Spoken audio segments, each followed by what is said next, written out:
السلام علیکم ورحمۃ اللہ وبرکاتہ۔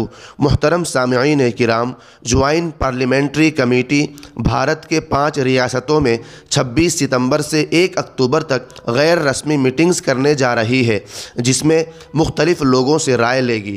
چلیے جان لیتے ہیں کہ وہ کون کون سی ریاستیں ہیں جس میں JPC میٹنگز کرنے والی ہے۔ اس سے پہلے آپ سے گزارش ہے کہ ابھی تک ہمارے چینل کو سبسکرائب نہیں کیے ہیں تو سبسکرائب کر لیجئے اور گھنٹی کے نشان کو بھی دبا دیجئے۔ شکریہ۔ سامعین کرام، سب سے پہلا مشاورتی اجلاس 26 ستمبر کو ممبئی میں ہوگا، جس میں حکومت مہاراشٹر، وزارت اقلیتی امور اور مہاراشٹر وقف بورڈ کے نمائندے حصہ لیں گے۔ یہ ابتدائی میٹنگ بعد کے مشاورتی اجلاسوں کی راہ ہموار کرے گی۔ اس کے بعد 27 ستمبر کو جوائنٹ پارلیمنٹری کمیٹی گجرات کے احمد آباد میں ایسی میٹنگ کرے گی۔ سرکاری عہدیداروں کے علاوہ بار کونسل کے پروفیشنل اور متولی انجمنوں کے نمائندے بھی اپنی رائے دیں گے۔ 28 ستمبر کو جوائنٹ پارلیمنٹری کمیٹی کی میٹنگ حیدرآباد میں ہوگی۔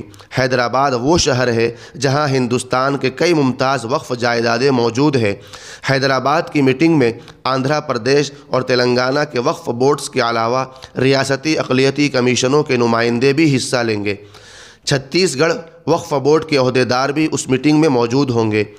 30 ستمبر کو چنئی، تامل ناڈو اور 1 اکتوبر کو بنگلور اور کرناٹک میں جوائنٹ پارلیمنٹری کمیٹی کی میٹنگز ہوگی۔